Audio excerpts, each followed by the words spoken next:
All right, welcome to lecture number 22. This is the last lecture for period 3. It is 3.13, continuity and change in period 3. Now, as you'll see, all of the key concepts are the same as the ones that we went over in the first lecture, period 3, in contextualizing period 3. But we are going to focus now on what stayed the same and what changed based on each topic for each slide. So the learning objective is explain how the American independence movement affected society from 1754 to 1800. And the first key concept is British attempts to assert tighter control over its North American colonies and the colonial resolve to pursue self-government led to a colonial independence movement and the Revolutionary War. So we're talking about causes for the independence movement. And the things that stayed the same was that Britain had already tried to assert tighter control before. So going back to the 1600s with the Navigation Acts, this was nothing new that Britain was doing in trying to tighten their grip over the colonies. And despite what they perceived to be as tyrannical rule from Parliament, the colonies were still allowed to have their self-government. The only thing that they couldn't have a say on was on the new taxes that they had to pay. For changes was that the tensions had never escalated to the point of violence before. They would have casualties for the first time with the Boston Massacre and the battles at Lexington and Concord.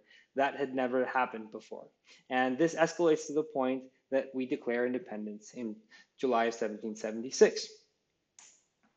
The next key concept is about causes for the 7 Years' War. The competition among the British, French, and American Indians for economic and political advantage in North America culminated in the 7 Years' War, in which Britain defeated France and allied American Indians. So the things that stayed the same here was that the British North America had wars that were purely European in nature, purely European in origin, fought in North America. So these wars had spilt over in the form of Queen Anne's War, King George's War, the War of Jenkins' Ear. But what was different about the French and Indian War, the 7 Years' War, is that it had a more decisive result, that France was driven out of North America for the next 20 years until the end of the American Revolutionary War. The next key concept is about the desire for self-government. The key concept says the desire of many colonists to assert ideals of self-government in the face of renewed British imperial efforts led to a colonial independence movement and war with Britain. So the continuities here is that some colonists remain loyal to the crown. Not all of them are going to be on the side of the patriots. About a third of the population is going to remain loyal. And some colonists are supporting independence in order to assert the rights as Englishmen. So that's a continuity because they believe that they are still Englishmen, that they are entitled to certain rights, and that's the reason why they have to declare independence. Now, as for changes, the Enlightenment ideals are the ones that are driving this change in government. So that's what we're starting to see as a big change, that the movement that started in Europe is now really being wholly adopted by the patriots who are taking up arms against Britain. Next key concept is about democratic and republican ideals. So the American Revolution's democratic and republican ideals inspired new experiments with different forms of government.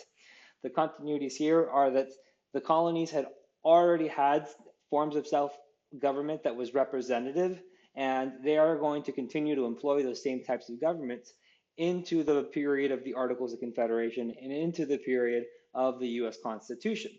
So what's different here is that now we are formally cutting ties with Britain in our constitutions. We are also beginning to list civil liberties in our constitutions that are not to be messed with by the government. So that's something new, that the British Constitution, the English Constitution, is largely unwritten. It's a collection of documents and precedents. And so the fact that we were writing this down was significant.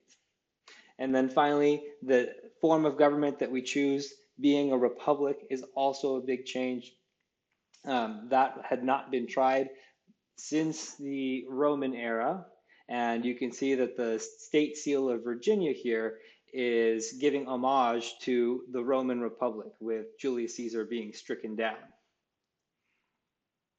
All right, so next key concept is about the revolutionary cause as a reflection of culture. So the ideals that inspired the revolutionary cause reflected new beliefs about politics, religion, and society that had been developing over the course of the 18th century. So here's where we see the Enlightenment again.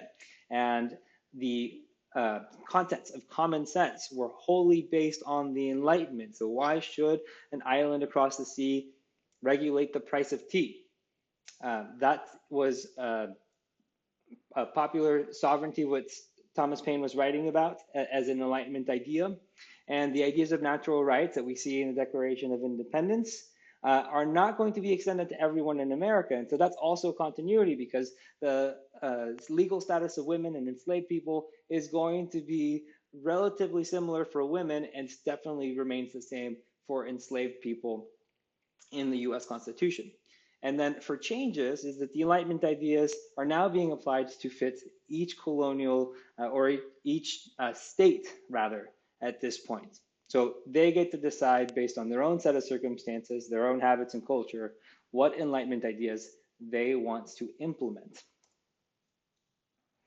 All right, so continuing on with new forms of government, after declaring independence, American political leaders created new constitutions and declarations of rights that articulated the role of the state and federal governments while protecting individual liberties and limiting both centralized power and excessive popular influence. So for the continuities here is, again, Enlightenment ideas are carrying over from the independence period into the Articles of Confederation and the Constitution. The Articles of Confederation were intentionally made to be a weak central government, because a weak central government would not have the ability to infringe upon civil liberties. And then with the Constitution, the powers inside of the central government were so divided that no one person or no one group could take all of the power and infringe upon people's liberties. For changes, the new thing that is different is that these liberties and limits of government are in the written constitutions. They are in written form. We added a Bill of Rights that says that Congress shall make no law that would infringe the liberty of speech, of petition, of the press. And so all of the rights that are written into the Bill of Rights are significant. This is a major change. And finally, we eliminate the concentration of power as there was in a monarch in the British form of government. All right, we do have a new national culture. So the key concept says new forms of national culture and political institutions developed in the United States alongside continued regional variations and differences over economic, political, social, and foreign policy issues. So part of this new national culture includes being egalitarian. That means that everyone sees themselves as equal to one another. And so Americans are going to be more egalitarian, and that was part of American culture, but a lot of this had been influenced through the colonial period. And there are still going to be regional differences across the different states, in the northern states, the middle states, and the southern states. And those are going to be caused by differences in the economy, which are caused by differences in geography, and all of that is a continuity from the colonial period. As for changes, there are new American political parties that develop in the forms of the Federalist and the Democratic Republicans. So in Britain, they do have political parties. They had them back then, but they never really carried over to the United States or to the colonies. So radical Whigs did have their influence on the revolutionary movement, but no one in the revolutionary British North American colonies ever really considered themselves a Whig, or they considered themselves a Tory. This is completely new, that we have political parties that are wholly American. And then also we begin to see northern states are phasing out slavery. So because they are applying those Enlightenment principles to a wider section of the population. And additionally, they don't need slavery as part of their economies as much as do the southern states.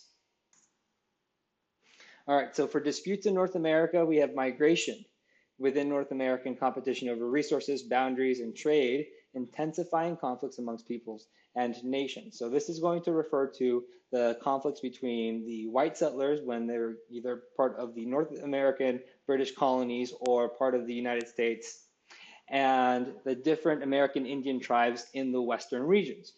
So the continuity here is that there are always conflicts.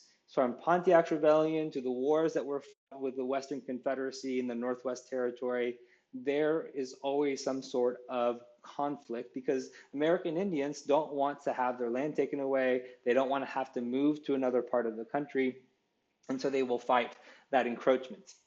Now, the changes are that America's population has nearly doubled from 1776 to 1800, so there are more people looking to go out west for land. And the new government under the US Constitution and even under the Articles of Confederation is not going to put restrictions on westward movement. In fact, under the Articles of Confederation, with the Northwest Ordinance, they are going to encourage that expansion by surveying that land and getting it ready to be sold. And now, in the decades after American independence, interactions among different groups resulted in competition for resources, shifting alliances, and cultural blending. So the shifting alliances really happens at the end of the Battle of Fallen Timbers with the Treaty of Granville, in which the U.S. government makes peace with the northwestern tribes and settles them in a territory much further west in the Ohio Valley or in the Ohio River Valley, and parcels out land for settlement by Americans. So for more changes, the Northwest Ordinance surveyed and parceled the Northwest Territory for settlement. That was one of the big accomplishments of the Articles of Confederation. All right, so the continued presence of European powers in North America challenged the United States to find ways to safeguard its borders, maintain neutral trading rights, and promote its economic interests. So there had always been many different European powers in North America, and the colonists and later the Americans always had to navigate the foreign diplomacy to make sure that it would erupt into conflict.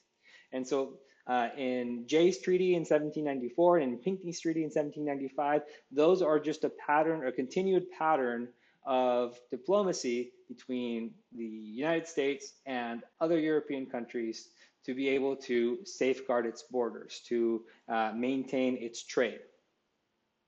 Now, for the changes during this period, we begin to look towards neutrality under Washington's administration. And in fact, it's one of the things that Washington recommends that we continue to practice in his farewell address. Additionally, as for changes, the diplomacy with France becomes uneasy after the XYZ affair. France had been an ally of the United States during the Revolutionary War. They had a revolution of their own that we chose not to become involved with. And in the late in the 1790s, when we sent diplomats to France to reestablish normal relations, we are asked for bribes to meet with the foreign minister, and it erupts into a big fiasco and diplomatic crisis between France and the United States. All right, so I know that was a lot, but the best way to put this into your head is that North America changed in many dramatic ways from 1754 to 1800 over three major eras. The French and Indian War would be the first era in this historical period, the Revolutionary period being the second one, and then finally the years of the early Republic. So there were many changes that happened, but some of the changes were influenced by old ideas. So for example, the new governments that were created, both the Articles of Confederation, the US Constitution, and the governments of the new states were all based on old ideas, ideas that had been introduced in the previous period. And the new conflicts that arose in North America were based on old rivalries. So the French and Indian War arose out of an old rivalry. The conflicts that are happening in the Western United States over land between Native Americans and the United States are over old rivalries. Those are continued conflicts. And finally, culture becoming more quote unquote American, but all the culture that is quote unquote American was really influenced by the colonial period in which the United States had been under British control. All right, so I hope that helps. That is the end of period 3. In the next lecture, we're going to begin period 4, which picks up with the presidency of Thomas Jefferson in the year 1800. All right, that is it for today. I will see you next time.